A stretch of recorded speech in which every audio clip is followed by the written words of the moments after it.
Welcome to This Explainer. Today, we're diving into the pages of an absolutely breathtaking narrative from Moment XVIII. It's the story of a young Indian woman stepping into the staggering, unapologetic royalty of Paris. And in doing so, she unlocks a profound sense of her own internal empire. We're going to explore how architectural majesty and high-end retail serve as this perfect, opulent backdrop for a life-altering personal awakening. So I want you to hold this question in your mind as we follow her path. What actually happens when a girl from India steps into a Parisian palace and discovers not just royalty, but her own worth? Imagine standing beneath a storybook sky, feeling the immense weight of European history and unbelievable luxury all around you, and suddenly realizing that you don't just have to be a spectator. You actually belong in that picture. This whole journey, it's about shifting from an observer to a fully empowered participant. And our journey kicks off at the Palais Garnier, the Paris Opera House. The author brilliantly describes it as golden thunder. Just sit with that phrase for a second. Golden thunder. Built in the 1860s for Napoleon III, this isn't merely a building, it's a 15-story masterpiece. We're talking thick columns that look as strong as ancient trees, frozen stone legends carved into literally every inch of the facade, and a triumphant statue of Apollo crowning the green roof. It is, quite literally, a royal palace just pretending to be a theater. Now, to really grasp the impact of this moment, especially for us as an Indian audience, we've got to understand the stunning contrast happening in the narrator's mind. She's comparing this impossible, detail-rich Parisian architecture to her familiar roots in Meerut. In India, we're totally used to sprawling, majestic forts and magnificent palaces of our own, right? But the Palais Garnier offers a completely different kind of dense, ornate, theatrical majesty. The contrast between the streets she grew up on and this towering European grandeur creates just a beautiful, deep, and super respectful awe. But the real shift happens the second she steps inside. Walking up the grand double staircase, she is completely dwarfed by a massive 7-ton crystal chandelier. 7 tons. The text describes it as a monster with a galaxy of light, lighting up marble floors that are intricately patterned with gold. It's an environment practically designed to make you feel both incredibly small and deeply exalted all at once. It just crowns anyone who walks its steps in absolute royalty. This feeling of exaltation just keeps building as she slips quietly into the auditorium itself. Stepping into a private, silk-walled box with flawless acoustics, the sheer scale of the horseshoe-shaped hall is revealed. It is an ocean of soft red velvet walls with 5 levels of golden balconies, holding 2,000 people. Above it all is this dreamlike ceiling painted by Marc Chagall back in 1964, full of blue skies and floating musicians. The narrator realizes that the place itself whispers an undeniable truth.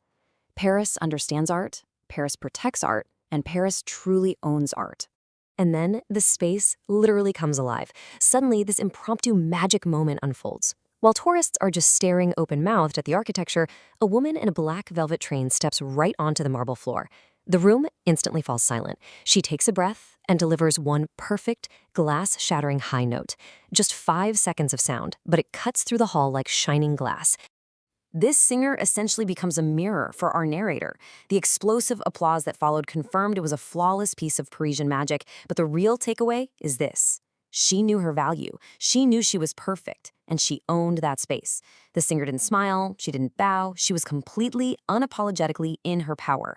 This right here is the seed of inspiration for the narrator, seeing a woman so naturally occupying a grand royal space. Keep this in mind because it absolutely sets the tone for everything that follows. So leaving the opera house, the royal touch of Paris doesn't fade away. It simply changes form. The majestic stone transforms into a kingdom of high-end retail and bustling city energy. The buildings still match the opera house beautifully. It feels as though the royalty has literally just spilled out from the theater, paving the streets themselves with luxury, and maintaining that exact same breathless grandeur. Which brings them right into the heart of Galeries Lafayette Haussmann. And honestly, to call it a mall is to do it a massive disservice. This is a grand shopping palace, a place where historical Parisian royalty seamlessly bleeds into the ultimate modern luxury.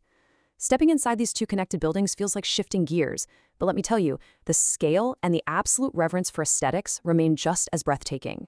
Looking up, the space is crowned by a magnificent stained glass dome, rising high above, looking like a giant glowing flower with panels of brilliant red, gold, and blue. Surrounding it is elegant, twisting ironwork. Down below are golden railings and sparkling glass counters. Amidst the noise of mixing accents and the bustling energy of the city, she is experiencing a sensory overload of pure aspirational luxury. It's truly a modern palace dedicated entirely to beauty. Going up to the top-floor restaurant, she looks down into the center of the store. And there they are, the absolute titans of fashion and beauty. Louis Vuitton, Dior, Chanel, Lancôme.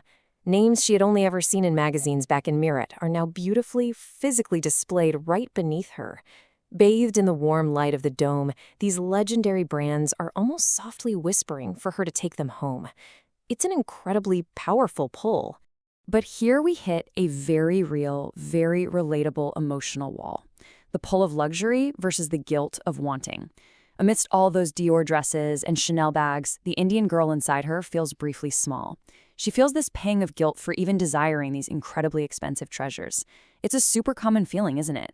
When you are raised with practicality, stepping into a temple of unabashed extravagance can make you feel like you just don't belong, or that you shouldn't want these things. And the way she navigates that feeling is just beautiful. She grounds herself. Coming back down to the ground floor, she confidently decides to try on a simple, elegant couple's watch with her partner, Prakar. She realizes she doesn't need anyone's permission to simply try something on. They laugh together, trying the watches, and without even needing to speak a word, Prakar totally understands. He says, "Let's take this, a lifetime memory." It's a gorgeous moment of shared agency and connection. But the magic doesn't stop there. Just steps away, under the bright lights of Sephora, Prakar holds her hand tighter. He smiles and says, "Hum yahan aaye hain shopping karne. To thodi si shopping to honi chahiye. We came here to shop, so a little shopping must happen." He had actually planned a budget specifically for this. Think about the profound weight of that gesture. It's not just about buying lipstick or makeup. It's a partner actively building a royal space for your joy, completely free of guilt or worry. Because of his quiet support, her worries about money and dependence just completely melt away. Even as they move from the Grand Dome to a quiet, local Parisian boutique, the royalty of the experience remains in the craftsmanship. Touching the soft wool of authentic Parisian hats, she isn't just buying souvenirs, she is curating her own quiet crown. Every small luxury they picked wasn't actually about the money spent. It was love in action. She is literally collecting tiny pieces of courage with every single choice she makes. Let me ask you this directly. Have you ever felt the courage that comes from being truly seen by someone who believes you deserve the absolute world? Think about that emotional high. Because right there in that boutique, buying that soft Parisian hat, our narrator undergoes profound transformation. She transitions from being just a girl following a guide through a new city into a woman actively choosing, trying, and exploring her own path. She is finally owning her space, exactly like the opera singer. And that leads us to the emotional core of this entire journey. Independence doesn't always mean standing alone. Sometimes it means having someone who quietly opens the world for you. Prakar wasn't leading her. He was walking exactly beside her, matching her steps. Paris didn't just dress her in hats and makeup today. The city, and her partner's love within it, deeply strengthened her. So, where does this newfound courage lead her next? This unforgettable royal Parisian transformation, from the golden thunder of the opera to the glowing dome of Galeries Lafayette, is merely the spark. It is the catalyst that ignites a much larger, completely life-altering journey for our narrator. She has found her footing, she has claimed her worth, and honestly, the story is only just getting started. But here is the secret this story leaves us with.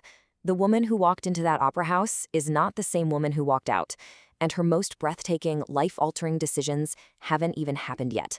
Your brain is likely already trying to finish her story right now, trying to figure out what a woman fully empowered by Parisian royalty and true love does next. There is a specific, undeniable magic locked inside the pages of this book, and the absolute only way to satisfy that curiosity, to feel that exact shift in your own life, is to experience her words directly. You do not want to leave this journey unfinished. Get the book, unlock the rest of the story, and see exactly what happens when you finally claim your space.